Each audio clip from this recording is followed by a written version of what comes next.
he's just going to be a spot-up shooter. He's not going to get that many minutes. And, even if they win a ring, how much is it going to mean? That's what we was going said. through my mind. Yeah. And then here we sit, March 28th. They're fighting to be in the play-in tournament. I just don't think he has it anymore. Should any team want Carmelo Anthony? Blasphemous. Yes,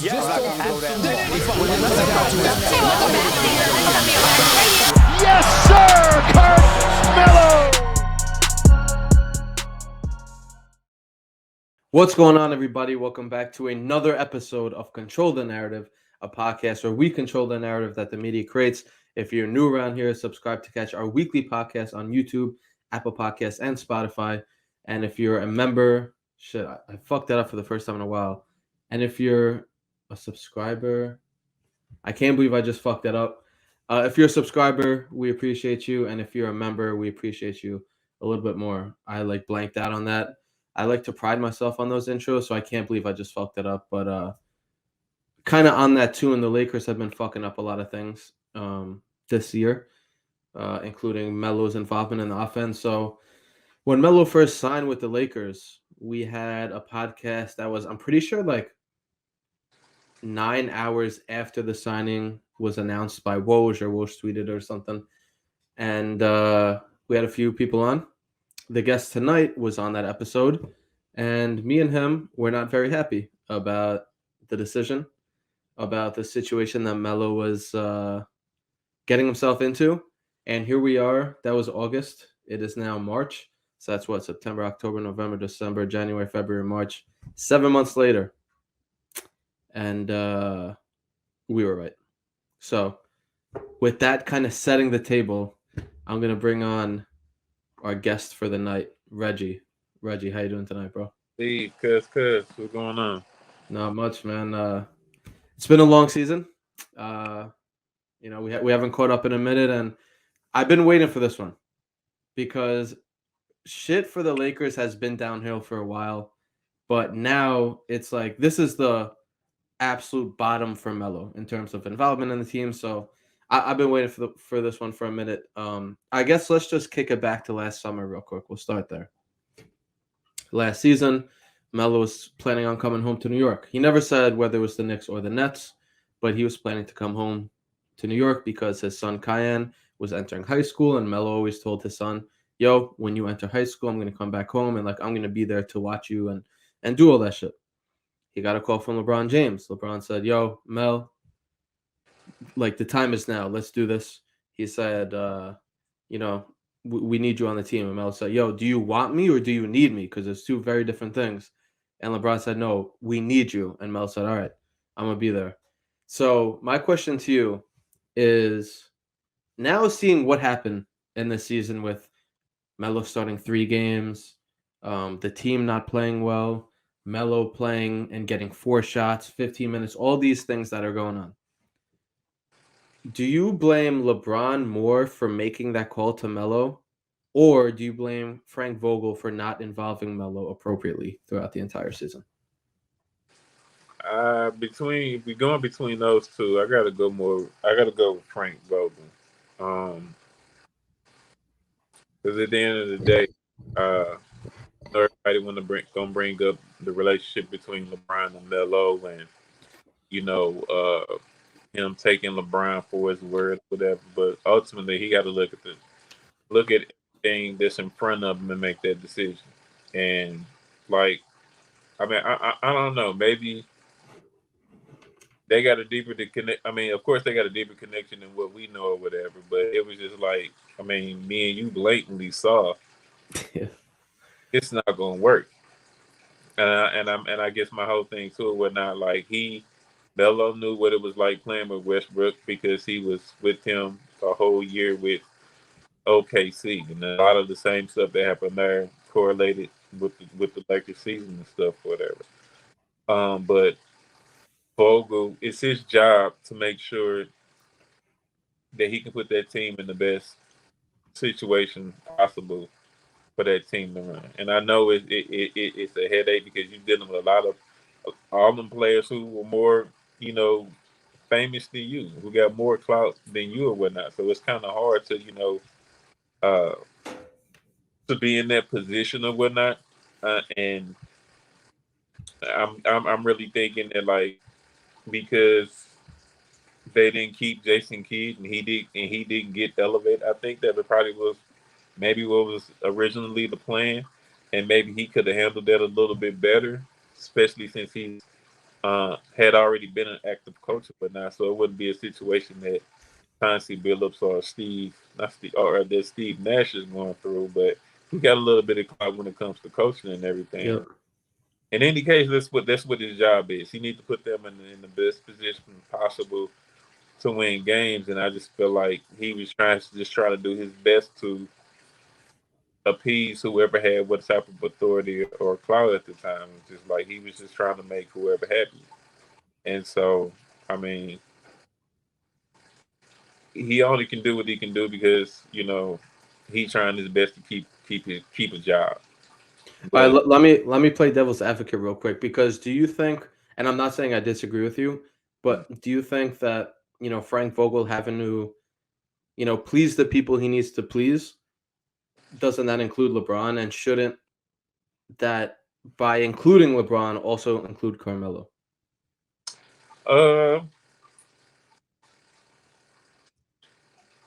Yeah, to a certain extent, because I mean, Frank Vogel wasn't LeBron's choice of being the coach. Fair. So, uh, like I said, like if I had to pick between the two, I have to go with Frank Vogel, because that's his job. That's not LeBron's job. It's not even LeBron's job to make sure the Melo gets on the team. Yeah, he got a lot of clout and stuff or whatnot, and there's some weight that come with that too, or whatever. But he's a player just like Mel's a player, or whatever. And if he is the type of player that we think that he is, and he plays his role and stuff or whatnot, I don't see the coach coming and telling him doing certain stuff or whatnot. Him being, and maybe I'm wrong, but him being, for example, somebody like Westbrook, I feel Westbrook is that way. I feel like no one can come and tell him, but we need you to no, I'm playing how I play. This is what I do. I've been doing it for years. I get tripped. It's like you can't tell him nothing or whatever. But if I had to pick between the two, I would have to go with Frank Vogel. But ultimately, and I'm pretty sure that I'm gonna get a lot of backlash from this from all the Melo fans, I blame Melo.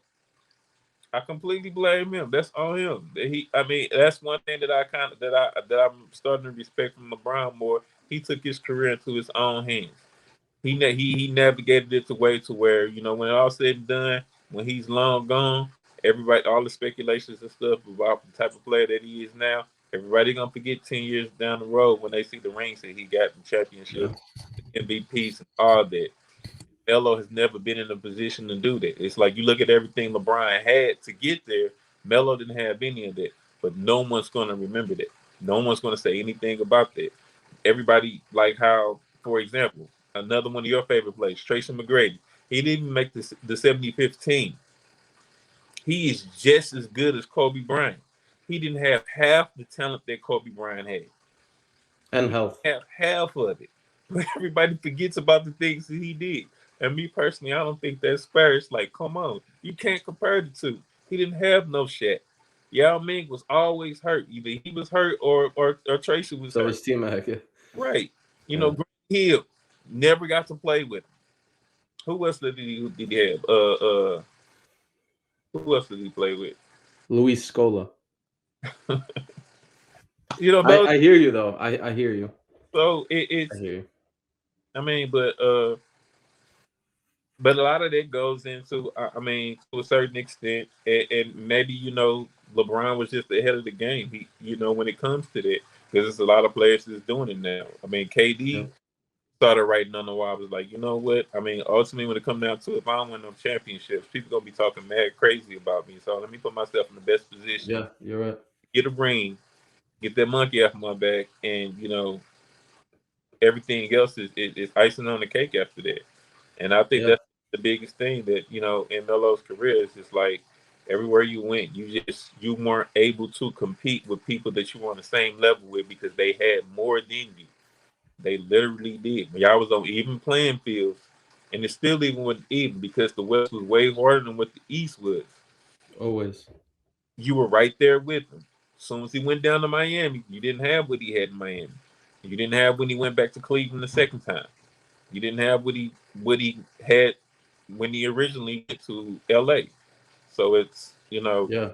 ultimately he never stood on it and made sure that he had the right pieces around him, and maybe it's the type of thing where he didn't even really actually know what he needed around him. So Yeah, that's a great point, man. With the whole LeBron took control of his career he did ultimately. and Melo didn't. Melo and a lot of people didn't, right? Like not a lot of players were going and making big threes and teaming up with all these other all-stars and shit. And Melo's POV and a lot of players' POV was this is my team, and it's the front office's job to get me pieces that I can compete with, which is fair and shit like that. But as soon as he left the Knicks, as soon as the Knicks traded him, I feel like that's when that switch went off in his head where he was like, all right, fuck it. Everything's out the window now. I'm in OKC. Let me go to Houston. Let me go to Portland. Let me go to LA. And he's consistently made the wrong decision, if we're being honest with each other. From Houston to OKC, even though that was a day before media day and, there weren't really many options on the table to obviously, again, this team could make a championship run. Highly fucking doubtful, but we're recording this on March 28th, so we're recording this with what information we have. Yeah. It looks like he made the wrong decision last summer in LA, but for me, man, when I think about all this thing, everything you said about Vogel, 2000%. This dude's a head coach. He should know how to utilize players, and he's had a whole season to do it. It's not like, we're 10 games in, 20, 30, 40, 50. This season, there's under 10 games left. So the fact that he's had all this time, and yes, players have been injured, AD's been out, LeBron's been out, pieces have been in and out, fair enough. But one dude who's been there the majority of the season, the vast majority of the season, is Carmelo Anthony, and you still haven't figured out how to get the best out of him, which is crazy. Just crazy. The dude's shooting a career high from 2-point percentage, and he's taking a career low in 2-point field goals. Make that fucking make sense to me. Make that make sense. But for me, again, when I just go back and look at this whole LeBron thing, Melo had 1 foot in New York last summer. We don't know if it was the Knicks or the Nets, but Melo, again, he said he was coming home to be with his kid, and that was his whole plan, and LeBron gave him the call. So for me, when I think about LeBron making that call, and this is your brother, right? First of all, I'm not even going to talk about him not signing Melo when he was blackballed because we could talk about that shit for a fucking while. But if you do finally make that call and you're like, yo, we're going into year 19, the Lakers had a good roster going into the season. Everybody's like, yo, this roster is good. We're not. It's a surprise they're not good, not even fucking terrible. It's a surprise they're not good. If you make that call and shit that's happening to Melo, that's been happening to Melo, like 15 minutes, 4 shots a game, all this stuff, you have to make sure. And again, we're not sitting here and saying, yo, give Melo 20 shots. Just you have to make sure, because this is your responsibility that Melo's in LA. And of course, we can go and like you said, be like, yo, Melo should have known better. 2,000%. 2,000%. But for LeBron James to call you and be like, yo, the time is now. I need you. And then for them not to utilize Melo like he should be being utilized, that to me is the most annoying thing, because he could be in New York. And again, LeBron didn't, as far as we know, LeBron did not point a gun to his head and say, yo, come to fucking LA. But he did call me. He's like, yo, I need you. So the fact that he could be a Knick right now or a Net right now, and instead he's in LA playing 15 minutes a game, taking 4 shots a game, all spot up shots for the most part, it's sickening. It's real sickening. And yeah. And I get you. And like I said, I was pulling for him to go back to the Knicks. I didn't think it would have worked out with Brooklyn neither or whatnot. Because they basically in the same spot too or whatever, due to a bunch of the different reasons. But I mean, yeah, I guess it's just the type of thing, whatever. But just like how you was just saying that, you know, he had a whole year to try to figure it out, and it's not too much changing that he did outside of a few of the role plays and stuff, whatever. Like you bring people that had 10-day contracts and they start. I'm sorry, that's. I mean, come on. Sounds familiar. Remember last year with Rondé Hollis Jefferson? Yeah, that's crazy to me. It's like, I mean, real. I mean, I don't know what it is that they got to do.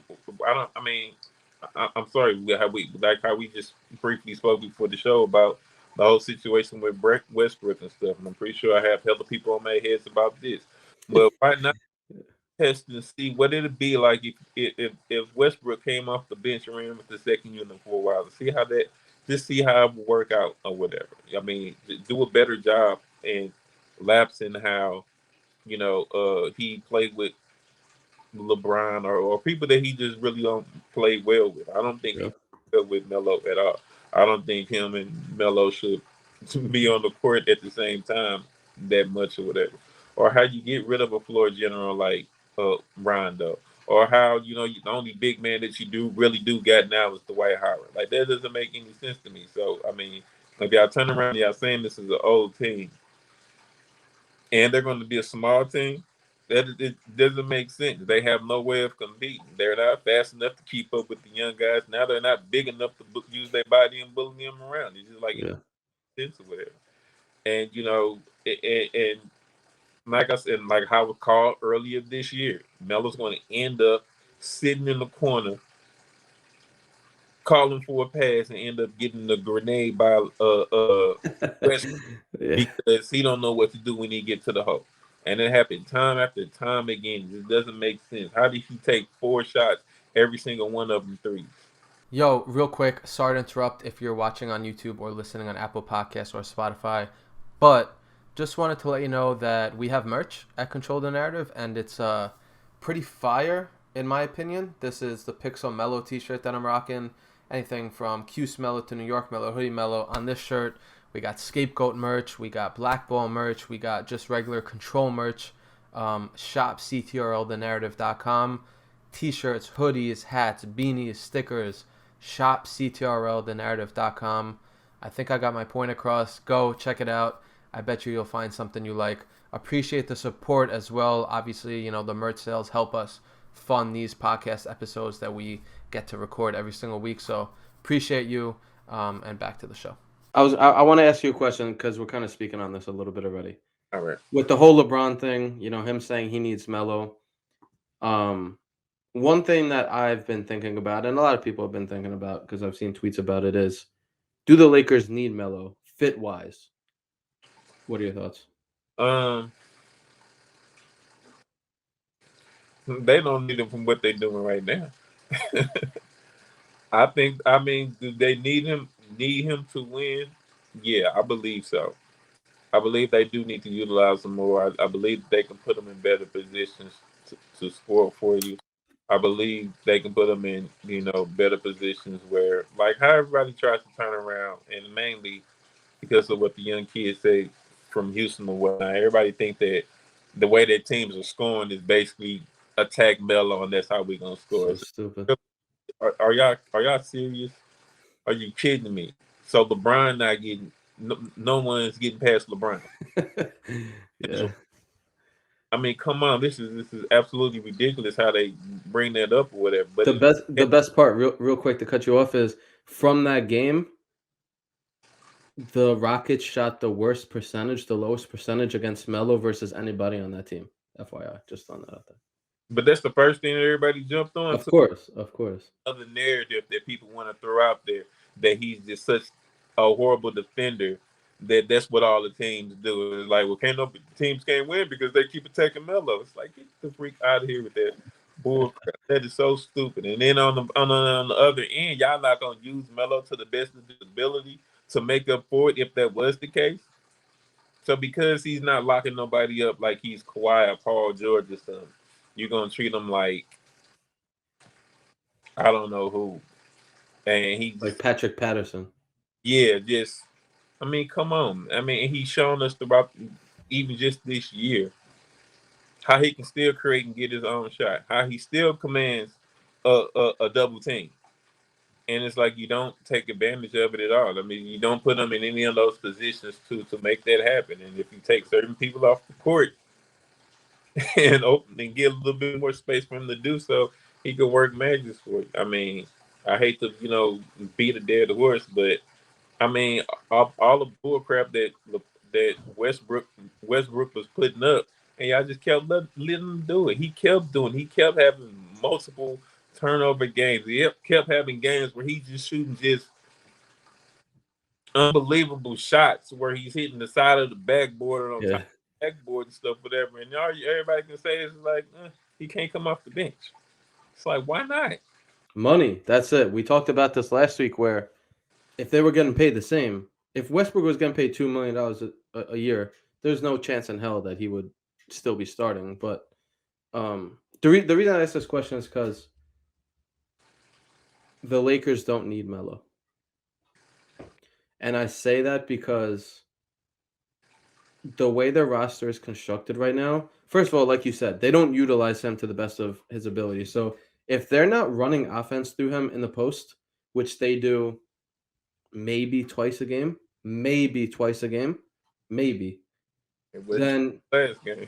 yeah, and then he just becomes a spot up shooter, right? So if he's just a spot up shooter, he's not a shooter by nature. He needs to get into a rhythm. And again, we talk about this time and time again, but he needs to get into rhythm. So how do you get him into rhythm? Give him the fucking ball in the post 3 times out of 6 possessions.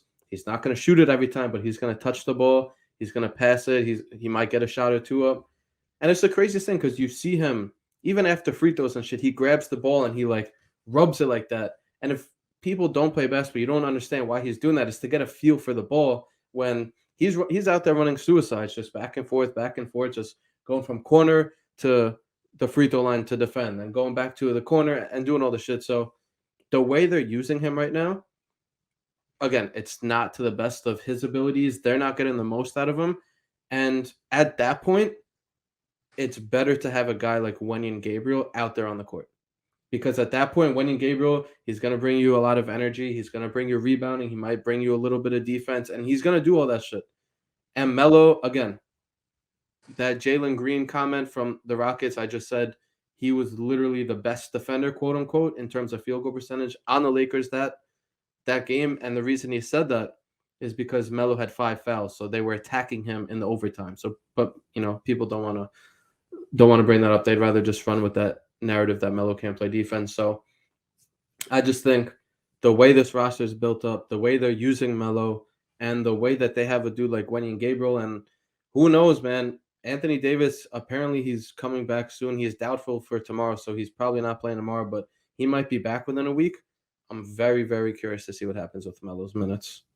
Yeah, but as the regular season ends. I think it'll deplete even more when Anthony Davis come back. But yeah, I just the main thing about Frank Vogel or whatever, it's not he's a defensive coach, so he's not very creative when it comes to stuff, whatever. I mean, even if, to me at least, when you do have Westbrook out there, you do need. I mean, you do need. They do have to be able to do something on defense because Westbrook, his best offense is in the transition. And that's where you can use him the most. So if you can get some stops or something to get it to him, let him run, get Monk running with him, and another young runner to run with him or whatnot, Melo should be trailing. It should be the type of thing or whatnot where they hurry up and they running and they getting back and they trying their best to stop them from attacking that way. Melo coming and trailing. Melo, we've seen him do plenty of times. He can come and trail and hit the shot or whatever that. Or they can get down there. If they can't get it through that transition, bam, he come back up and they can go ahead and start running through their offense. And Westbrook should be setting picks and diving, getting out the way. He's not going to shoot. He's not going to shoot the ball, not consistently. So go ahead and set a pick, slash through and then get out the way and start running plays through your playmakers. Start running it through. I mean, get down there, get it to LeBron, get it to Melo on the high post and let him do his thing. Let him draw a double team. Let him bring somebody up and you can get it to somebody in the dunker spot. Let the wing try to come over and help. You can find a corner shot or something or whatever. But he's going to make their defense do something. because they're not going to sit here and let him go one-on-one with whoever, because he's shown it time and time again. And so, I mean, but I don't know why that, the coaching staff can't find what to do with that or whatever. Or is there another agenda involved in it? That could be the thing too or whatnot. He can't get too many touches because it'll take from other people getting touches. Yeah. So, And that's the whole thing, man, with like the fit where there are guys that need touches.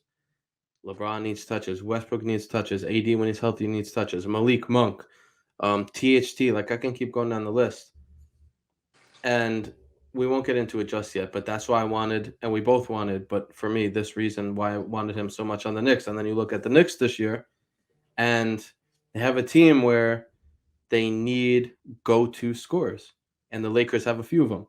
And the Knicks have Julius sometimes, RJ sometimes, but no real guy who they can give the ball to every single time. And again, not that they would give it to Melo every single time, but no one guy that they could give to every time. Be like, hey, you're going to get us either a good look or you're going to get somebody an open three or some shit like that. And the fit on the Knicks, again, I'm going to keep fucking saying this, would have been so much better. And people could talk about Obi and Julius and, the minute distribution there, which is fair point, but it can't be worse than this LA thing right now. So, which is why I mean, I don't know what the contract situation and everything is up there or whatnot, but I mean, if Julius wasn't there and you plug Melo in, not to even say that he come as a starter, but OB be the starter or whatever, and I just really believe that Melo rub off on them a good way, and especially somebody like Obi, he already look up to Melo, and Melo will be able to instill a lot of ability into him and RJ to become those players, to become those go-to guys and stuff or whatnot. Because I don't think they have the mindset to have the offense run through them to put the team on their back like they get, and I believe. Melo could, especially with Obi, I think he could put them in the position of where they're like, okay, these are some things that you can do, to draw the double team and what to do to get out of there and stuff or whatnot, the type of mindset and everything to have. How to be able to handle the New York crowd. Because obviously, Julius can't handle it. He could handle shit over here in New York, man. Him some of that. Yeah. So, but, I mean, I understand what you're saying with what they doing, whatever, right now. I mean, with the way they playing now, like, no, they don't. They don't need Melo for that. Yeah, maybe y'all do need some other, they need certain role players. They need Danny Green back there. And KCP and shit. Right. They need somebody there that'll sit in that corner and be content just playing D and not need that much. I mean, if the way they're playing now, by all means, yeah, you're completely right, because they're gonna need that's what Westbrook needs. Westbrook needs somebody they need somebody there to help bail them out on defense and help bail them out when he goes to the hole to try to go 1-on-4 for somebody and they hit the shot. That's how, I'm sorry. At the end of the day, they can say whatever they want to. That's how he was getting this triple. Don't get me wrong. He's a try hard to death. He runs 100 miles an hour and he gives his complete effort or whatnot, but it ain't in the most efficient way. Let's get the ball, run as hard as you can, get to the hole. I ain't got that. Throw it out. Find somebody to clean up for him. He draw the defense to him, and then his teammates clean up for him after the fact. I mean, he just draw. He's a magnet in the way that he brings the defense into him, because he comes so hard. He gives his teammates give his team to make up for it or whatever. So, yo, let's. This is on the topic again. Mm-hmm. I think I'm going to skip to the last question, then we'll go back to the other question after. But all right, last interruption, because if you're watching or listening to the podcast for this long, you probably fuck with us. And if you fuck with us, you'll probably fuck with all the perks that you get from being a Control the Narrative member, whether that's access to our invite-only Discord where we're talking basketball all the time, or opportunities to join the next episode of Control. So whenever we need a guest, I go in our Discord, I say, yo, who's free? Who wants to hop on the next episode? And I pick from there. You get 20% off merch forever. And then you also get member exclusive merch, all by being a member. Tiers start at $2 a month. So if you fuck with us, go check out a membership, CTRL the Narrative.com. and I will see you in the Discord. All right, back to the show for good. I think I know a big reason why you were devastated like I was when Melo went to LA, but why? Why were you so devastated? Why did we both join that podcast? I'll say how I feel obviously after, but why were you so devastated when Well, he made that decision and we I, helped on that I podcast? I was mainly devastated because I just felt like he was feeding into what everybody was saying. He was feeding into, which is why you started this podcast, the narrative that was going out about him. And as if like you look at it this year, like I had said back then, and was getting drove for, he has submitted to what everybody else wanted him to be. And this is like I look at it frustrates me because I look at somebody like, and I hate keep bringing it, but he is the polar opposite of what Melo is and what he's doing. Oh, What Westbrook is doing, like he's literally going out and I'm sorry, looking like trash a lot of games. And you look everywhere and everybody's saying that like he can't come off the, but you know what, let me get off that foot. Let me get back to it. But I just felt like he succumbed to what everybody was saying. And we weren't gonna see the Melo that we enjoyed seeing. in terms of what? Like when you say he succumbed to what explain that to In people. terms of like he's literally just sitting in the corner waiting for a jump shot. In terms of, his minutes really got cut down to 15, 14 minutes a game where he doesn't see the ball till the fourth quarter. Like it literally changed him to something that he's not. He's not that person. And we can turn around and say that like, yeah, he's not as athletic as he once was. He's not as he never. I'm sorry. His game was never set on being the most athletic person. When I left a message on Twitter about it, like where everybody talking about who the top skilled players is. Melo was right up there with all of them. He don't get past people because he got a quick first burst like uh uh uh like Rose used to have. No, he set people up. It's his footwork. His footwork is how he get past people. He knows how to put himself in the perfect position to get his scores off and everything. All this stuff was predicated off of his skill, not his athletic ability.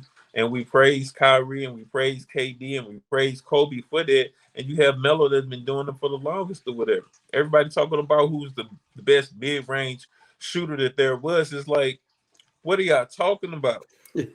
Like that's the whole reason why he wasn't with the Rockets, because that's all he would do was shoot mid-range jumpers because that was his game. There's a lot of reasons, but that's definitely one.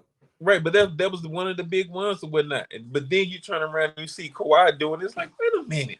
I thought the mid-range was dead.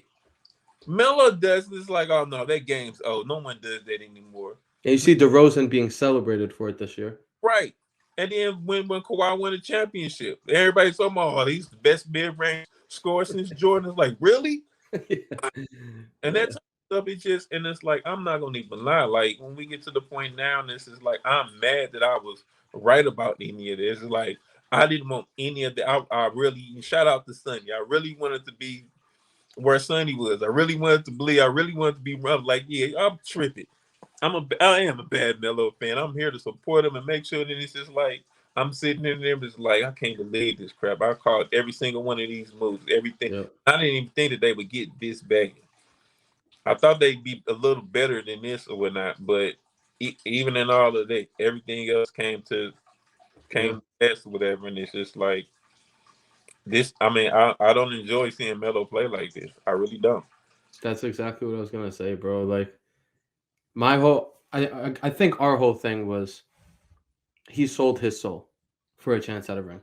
That to me was how I kind of processed it, where I was like, yo, he's gonna go to LA, he's gonna be sitting in the corner. Sure, he might average 10 a game or whatever it is, but he's just gonna be a spot up shooter. He's not gonna get that many minutes. And even if they win a ring, how much is it gonna mean? That's what was going through my mind.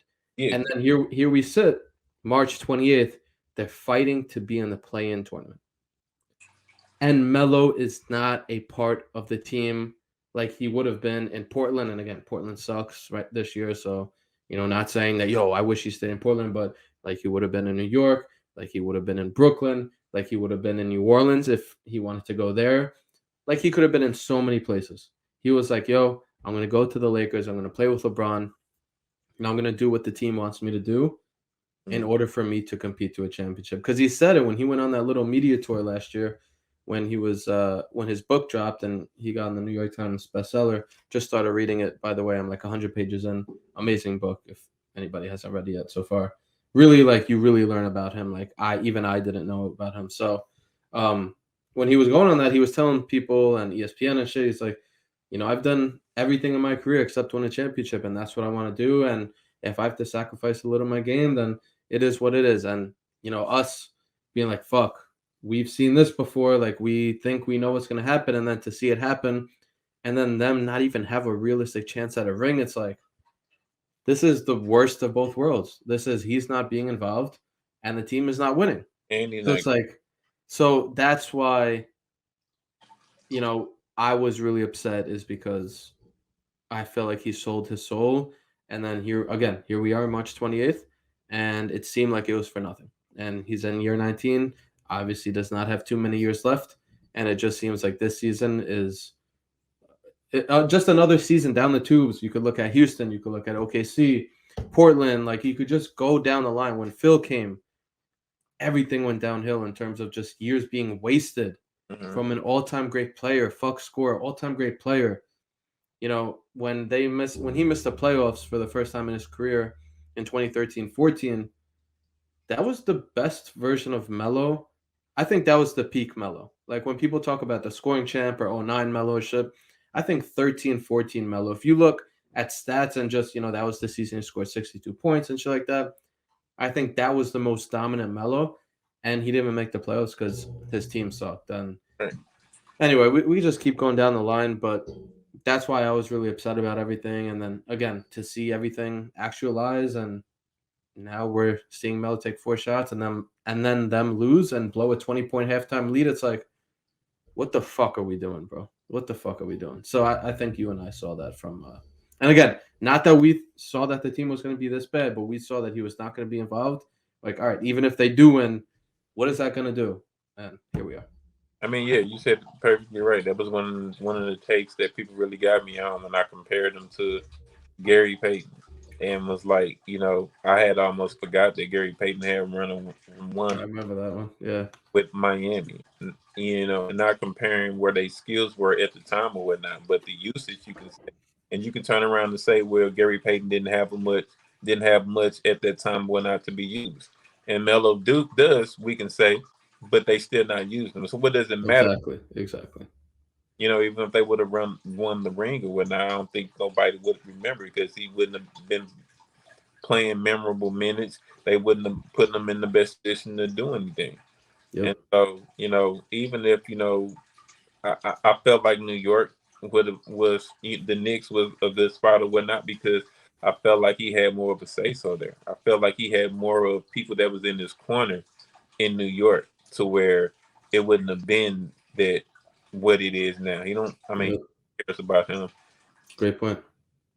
They really don't. They can care. Everybody looking at they superstar job in LA, and the spotlight's on them, and they trying to make the best of the situation for themselves. Versus if he would have went back to New York, he got a lot of people there to support him and with what he's doing, and they would have, if these are all the last few years or whatnot, they would have set him up so he can have, a great farewell or whatnot. Not to mention that the Ben with his son, I think he could have helped rebuild a winning culture in New York. I really think him to be able to handle that. He's been through it before. He's been through the worst there, and has done it better than anybody else. And everybody turn around, look at Julius Randle now and what he's going through or whatever. And this is like, he could use somebody like Melo in this corner right there. From the president to the coach to the fans, everyone was going to be in his corner. Exactly. And it is not like we asking him to come out and get 20 shots a game. I'm not expecting that out of him. because like he is older in age and stuff and whatnot, and he don't really need to be doing all that. Even if he's going to to try to go in the playoffs and everything, he do need to ride those younger players and stuff. He needs to go ahead. Yep. He was with New York. Let RJ shine and Obi and everything. He needs to let them be ready to start taking the mantle. They do got to start putting some work. So it's not like we ask him to come in and be what LeBron is, I guess you can say, for LA right now. But we do expect him to go out and be, to show a veteran, a veteran. Yeah, and a very well used veteran. It's just like, I mean, I just don't get it. To me, where he has slowed down a bit, but I don't see where his game has so drastically fell off since he's left New York. I don't see at what point where people was like, that's where he fell off. It has not been doing a lot of stuff when he was with OKC. Yep. And then Russell Westbrook stopped passing the ball. He was Russell Westbrook. And then Paul George was like, well, hey, I'm getting mine too. And I bring up that final game that they had because it's like, I don't think people say that he quit. It's just like, how did he quit when you had one person that took 40 shots? I think it was like 46, seriously, which is fucking wild. I'm just being generous with the 40 shots. Yeah. And Melo quit. No one else on the team had them. I mean, Paul George had 20. They both put up 60 shots. How many other shots was left? Did you want him to just go out and start gunning as well? Is that what it is? Yeah. Ball put him up because that's what Westbrook is doing. Yo, Reggie. Yeah. No, you're good, bro. I love this. Like, it's just been really frustrating, obviously, as Melo fans, and I feel like I've been saying that word a lot over the last few podcasts. It's frustrating and annoying and all this shit, but I don't think it's as frustrating or as annoying or anything like that as much for us as it is for Melo. And this one could be real quick, but there was a clip we put up on Instagram and Twitter a few days ago where THT drove the ball and Melo was wide open for three and he chucked up a crazy shot and then he grabbed it again and he ended up getting fouled. So he was going to the line for 2 free throws, but LeBron went up to him and he's like, yo, Melo's wide open for three, and THT just kind of looks like, I didn't see him, or like, I don't know what the fuck he said. How frustrating, or I guess we'll phrase it, how much credit do you give to Melo for just staying cool the majority of the time on the court? And, you could talk about this year in LA with, literally him just running suicides for 15 minutes a game or the past couple years or whatever. But how much credit do you give to Melo for staying cool the majority of the time when he knows, we know it, but he knows even more than us that he could be helping the team more? That's kind of a tough question and whatnot because I wish he wouldn't be so cool. Fair. I think that's his character, to follow the name suit and just be mellow about stuff. Yep. I mean, you if you're gonna give him credit for that, you got to give him credit for that, for doing that for a long time. Like he has been doing that over the years and not being such a disruption and a distraction to everything and causing more, being more Kobe-like. Kobe would have, let that Kobe had been in anything of a situation like, first, Kobe would never be in a situation like that because he's going to demand it. And it's like, and where Mel is in his career and everything, like I think he really is just trying to have a certain type of transition. He's trying to go like more of the route of what maybe Vince Carter went and everything. Like, he's trying to transition this game into something else and try to be, like you said, more of a veteran and spread more knowledge, wealth of knowledge to the other players and everything. And he really is just trying to fit a certain role or whatever. But I feel like a lot of teams kind of take advantage of that or don't respect it. Yep. Or whatever. And it's just like, maybe they look at it as like, he don't want the ball. Okay. And it's like, we've seen that plenty of times when he was with Portland. Like, you see and you just like, CJ, what are you doing? Like, Mel was wide open over there. Or you look at, what's the young boy? The young boy, number one with I forget the other. Simons. Who? Simons. Yeah, Simons and stuff, whatever. And it's just like you see it a lot where it's just like, I mean, as if he isn't, as if he was never a big name. Like dang, he was just a big name just a few years ago, guys. Y'all see him still doing stuff. Well, it's maybe maybe he's too mellow sometimes, where like people just kind of, I guess, forget about him or something or whatever. Fair point.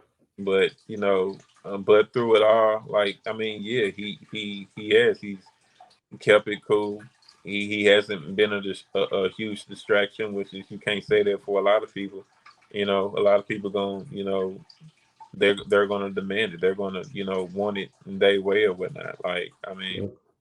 I don't know it's not too many players out there that's like that. The only person that I know who's in a superstar spotlight that does do it like that would be somebody like Giannis. Like, Giannis is, he's the superstar he is. He's the only other person who I see that's like that. But he's in the superstar spot, and Melo's more on the declining end, and he's just taking it as it come or whatnot. And I guess at the end of the day, he can't be too mad at the career he's had. He's top 10 in scoring. He's gonna go down as a Hall of Famer. He's made a lot of money. He has a wealth of fans and stuff or whatnot, and he's probably not at this moment or whatever, with everything going, getting the respect that he deserves. But I think when you go down, when you look at the top 10 scoring and stuff, when his name is there, and you're gonna wonder why. Well, how did he get all them many points? Yeah. And so people gonna look and find out, but it's just the type of thing where I look at certain players like I said, like T-Mac, somebody like Reggie Miller, somebody like Charles Barkley, and a lot of them really don't fully get the full respect. And that's my opinion. I don't think they You're right. No, you're right. respect that they deserve, because they did a lot with so much less than a bunch of other people, so much less than all these other stars you got. And no one ever brings that up. No one looks at the wealth of talent that Kobe might have, that might have, that even if you look at the certain teams, like even if you look at what the Spurs had with Mono, Duncan and Parker, and even when you look at the Pistons those few years or whatever, like that was a full team. Like, you need that everybody understood their role and played to the best of their abilities. A lot of those players could have went to other teams and been starters.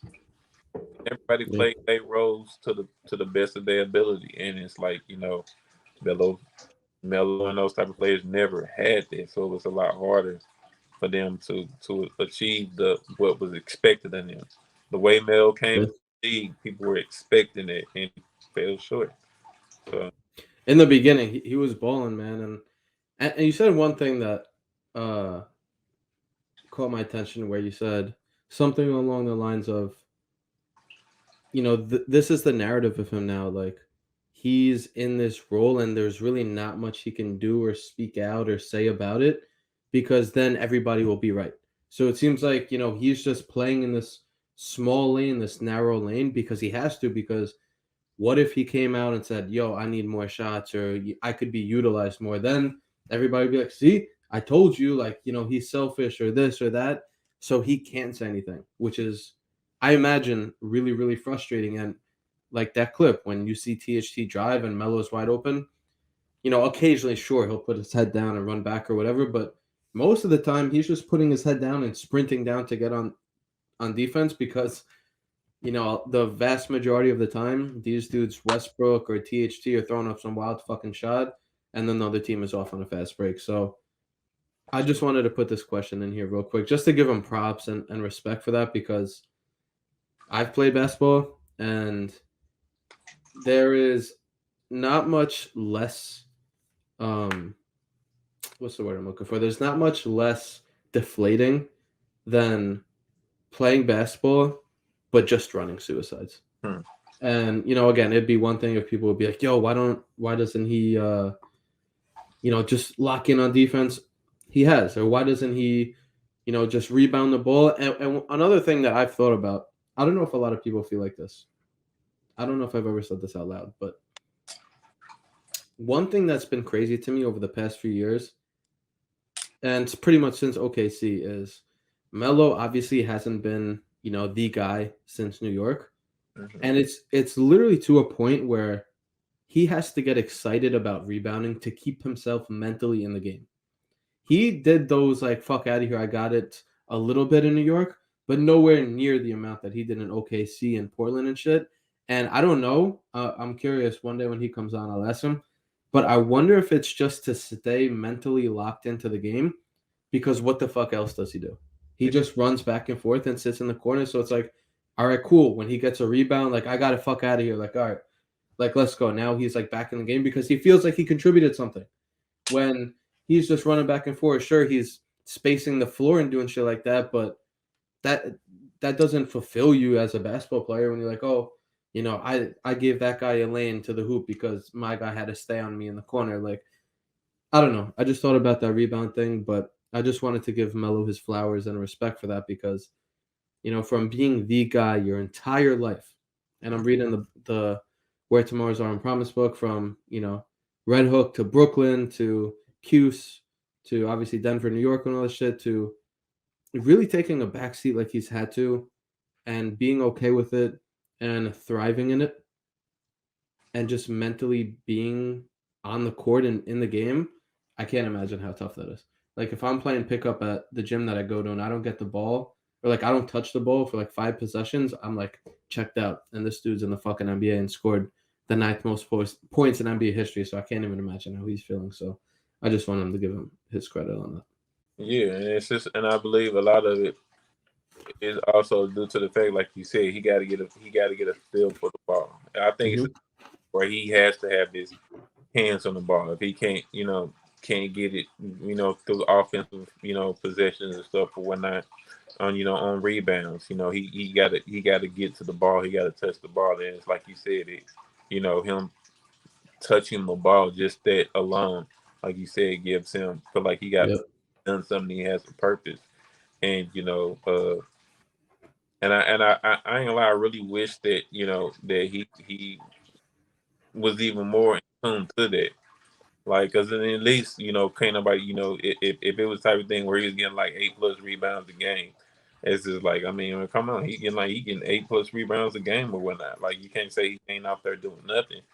And and maybe it'll give, I don't know, maybe they'll think that he'd be more deserving on getting more touches, best and stuff. But just to refute what you were saying about, him having to do, not fall into, the narratives that everybody said and saying he was right, but he's a New Yorker. And I know everybody loved Frankie in New York.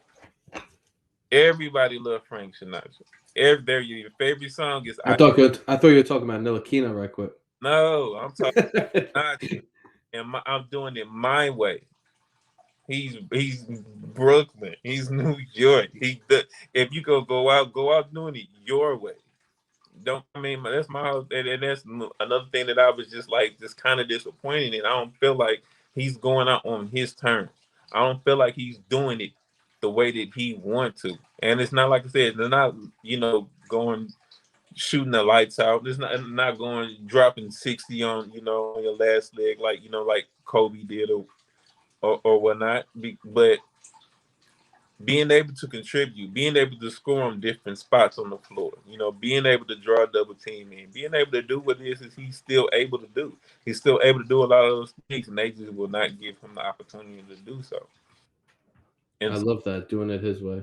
Where I just, just at sometimes or whatever, just like, I don't know, just kind of demanding and show that passion and like, hey, I still bust everybody else on this court.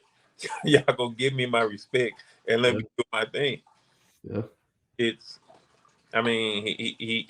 still shows us lots of flashes of it. He still shows it to us when he gets the opportunity to. And I don't see no just broken down NBA player that ain't there no more. I just don't. I just see somebody that's not getting the opportunities. That's really what I see. I see somebody that's being pushed to the back and just not given a chance to. So Great point. I love that, going out his way. It's true. And like, people could talk about, well, then he could do that in New Orleans, but it won't result in a ring. And again, going back to our whole point from last summer, it's how much will a ring mean if he's just putting up 9 points a game. But Reggie, that was long overdue. And I'm glad we were finally able to fucking connect after last summer, being two of the very, very few people who were like, yo, this is not a good idea. This is not a good look. And again, here we are. Being shunned from the community. Being shunned, man. There were a lot of people tweeting some crazy shit at us and like, yo, you'll see. And might have to go dig up those tweets. It's all love, obviously, but I did the other day. I pulled up a bunch. You did? I was like, I'm not gonna pull nobody out because it was all out of a good spot. Everybody, of course, everybody wanted the best for Melo and everything. Of course. And then just to clarify some things up to it, whatnot, because I know I kept going back to Westbrook and everything, but it's just, I bring it up because they just weren't ever a good fit for each other, and it's just certain stuff that I see that that he is being privileged with that Melo. I mean, people got to see the two. People got to see that, like, okay, what really has Melo done to where he can't get an opportunity to perform that Westbrook gets to have. Where money, bro, money. Where he has did some of the things that he do that Melo can't get away with that. And it's not. I'm not trying to say that Westbrook's this terrible player or anything. He's just not in. He's in the same situation where Melo is right now, where he's just somewhere where he's not a good fit. Yep. Or whatever. But the difference is his not fit. And I guess it's maybe because of the contract. But at the end of the day, it's like, is y'all out here, playing them because y'all paying them money, or y'all putting them out here to play because y'all want to win? Putting them if you paying him $40 million a year and he's coming off the bench. If coming off the bench is like what y'all was saying, if it's what's best for the team, then just say it's for the best for the team, not because you're paying them $40 million. Great point, bro. It's in there. So, real quick before we get you out of here, I want to give you the floor because I know that I don't know if you have one or you want to just continue on this, but I just wanted to give you the floor to control a narrative. Doesn't have to be Melo related, basketball related, sports related. So if you got one in like 60 seconds or less, I'll give you the floor. I'll give it this. I ain't really got nothing extra to say. I was gonna real quick say before you went on that, I was like, yo, do you want to quickly control them? But I was like, see if you got another one after. Yeah, I ain't got too much more to say. Just I just wanted to clear that up right there. That I'm not I ain't got that. You could say that you were right. That's the narrative you can control. I was right. Hey, I didn't want to be, but yeah, same, bro. That's also a great point. Like we were hoping we were wrong. Like I remember I was tweeting people and I was like, "Yo, I hope you're right. I hope I'm wrong, and I hope Reggie's wrong and shit." But yeah, I mean, I was literally the same way. And it was just, I'm not gonna lie, I was pissed looking at Twitter and everything, and people complaining about what was like. No, we can't complain now. Where everybody said they wanted them to be. People called this out a long time ago, saying this is not it. It's not a good fit. They're not gonna work together. He's not gonna get put in the best position. They're not gonna make him. I'm sorry. They're not gonna make him a priority. They already showed you what their priorities were. And now we're going through the season. They're showing exactly what it was. It's like, I mean, he was just here to hang around, to give. Man, goodness, man, I hate. I know. You know who he reminded? He's like is he the new Cooler Dudley? Is he here to give high fives and back rubs? Because that's what it looked like they turned him into. He gets a lot more playing time than them and everything, but it's just like I'm looking, I'm like, my goodness, he turned into the one guy that I did not want him to be. And so when I saw people complaining about it and stuff, but it was like, no, Y'all said this was the best option. Negated everything that was in front of you. You saw it wouldn't work, and you was like, "Nah, this is it." And it's like, all right, we'll just see. Which is why that's another thing. I just want to put this out there that I've watched maybe 3 games this year, all because I didn't want to see the bullcrap that they was putting out there. Because I probably would have been one of them memes of somebody punching the TV.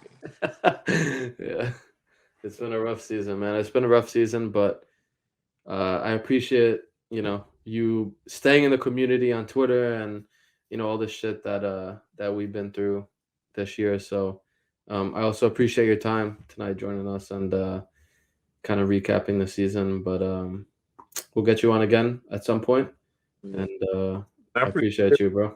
Too, man. You keep me in tune. Like I said, I wasn't going any of this stuff or whatever. And you keeping high spirits, and you steady rooting for them and putting up and doing all the work that you do to put up highlights and everything. That's how I ain't gonna lie. That's how I'm staying informed or whatever. Otherwise, I'll probably have to break down. We do it for everyone's mental health, man. That's why we do the shit. I can't, right? Because I'm not gonna lie, I couldn't go through a game watching it. It'd really piss me off going through that or whatever. I had something else I was finna say, but we'll just leave it at that. Well, I appreciate you again, Reggie, and we'll definitely talk again soon, bro. Yeah, let's do it soon, man. Stay mellow, bro.